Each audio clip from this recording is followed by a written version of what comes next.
Hello dear student, আশা করি সবাই ভালো আছো। আজকে দেখো ট্যাট এক্সামের জন্য কিছু ইম্পর্টেন্ট ম্যাথ নিয়ে এসেছি। এখানে দেখো কোশ্চেনটা কি বলেছে, প্রদত্ত চিত্রে অ্যাঙ্গেল এসিবি এর মান নির্ণয় করতে হবে, অ্যাঙ্গেলটা ভ্যালু বের করতে হবে। এখানে দেখো কি দেওয়া আছে, অ্যাঙ্গেল এওবি ইকুয়াল টু কত দেওয়া আছে, 60 ডিগ্রি।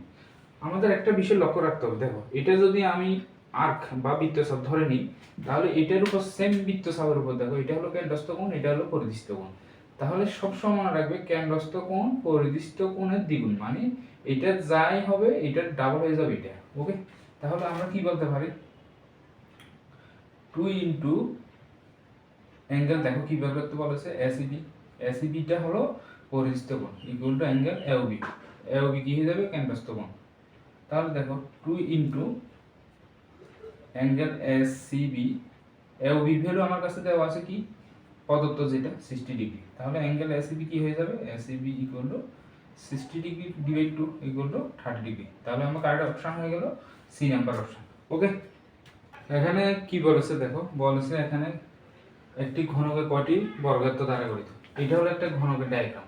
তাহলে আমি যদি নর্মালি চিন্তা করি, এখানে এটাকে যদি আমি লুডোর সাথে কল্পনা করি, কম্পেয়ার করি বা তুলনা করি, তাহলে কি বোঝা যায়, দেখো লুডোর ভিতরে কি রয়েছে, লুডোর ভিতরে 1 2 3 4 5 6 এমন 6টা নাম্বার রয়েছে। এর অর্থ কি, এর 6টা বর্গক্ষেত্র রয়েছে, লুডোর যে প্রত্যেকটা পার্ট রয়েছে প্রত্যেকটা একটা বর্গক্ষেত্র। তাহলে এখানে কি বলেছে, একটি ঘন কয়টি বর্গক্ষেত্র দ্বারা গঠিত, आंसर কি হয়ে যাবে, সি 6টা। ওকে, এখানে কি বলেছে দেখো, একটি ত্রিভুজের তিনটি কোণের মান 2:3:5 হলে ত্রিভুজটি কি ধরনের ত্রিভুজ হবে। অপশন দেওয়া আছে বিষমবাহু, সমদ্বিবাহু, সমকোণী, একটা কি দেওয়া আছে, কোনোটিই নয়। ওকে, তাহলে দেখো আমি নরমালি যদি অনুপাতগুলিকে আমি 2:3:5 দেওয়া আছে, তাহলে আমি যদি অ্যাঙ্গেল বলি 2x 3x 5x ধরে নিই, তাহলে আমরা ত্রিভুজের ক্ষেত্রে জানি ত্রিভুজের তিনটি কোণের সমষ্টি কত, 180 ডিগ্রি। তাহলে কি হবে, 2x plus 3x plus 5x equal to 180 degree. Okay, তাহলে দেখো এটি সব প্লাস করলে কত হয়ে যাবে, 10x equal to 180 degree. x equal কত হয়ে যাবে, 18 ডিগ্রি। এখন অ্যাঙ্গেলগুলি যদি আমি বের করে নিই, 2 ইন্টু 18 ডিগ্রি কি হয়ে যাবে, 36 ডিগ্রি হয়ে গেল একটা। একটা দেখা যাক 3 ইন্টু 18 ডিগ্রি ইকুয়াল টু কি হয়ে যাবে, 454 ডিগ্রি। একটা যদি বের করে নিই দেখো 5 ইন্টু 18 ডিগ্রি, তাহলে কি হয়ে যাবে, 90 ডিগ্রি। তাহলে দেখো এখানে একটা 90 ডিগ্রি রয়েছে, একটা 54 ডিগ্রি রয়েছে, একটা 36 ডিগ্রি রয়েছে। দেখো তাহলে এখানে লক্ষ্য করো, যেহেতু 90 ডিগ্রি রয়েছে, তাহলে আমি ত্রিভুজটাকে কি বলতে পারি, সমকোণী ত্রিভুজ বলতে পারি। এখন দেখো, এখন আমি এই ক্যালকুলেশন করতে অনেক টাইম লেগে গিয়েছে। ওকে, এখন যদি আমি শর্ট ট্রিক্স ইউজ করি, তোমরা বলতে পারো শর্ট ট্রিক্স কীভাবে ইউজ করবো। এখানে দেখো দুইটা কোণের অনুপাত কি দেওয়া আছে, 2:3, আরটা দেওয়া আছে 5। এখন দেখো এই দুইটা যদি আমি প্লাস করি তাহলে 5 হয়ে যাবে, আর একটা রয়েছে 5। তাহলে দেখো এই দুইটার ভ্যালু আর এটার ভ্যালু সমান। দ্যাট মিনস 180 কে যদি আমি 2 দিয়ে ডিভাইড করি কত হয়েছে, 90 ডিগ্রি।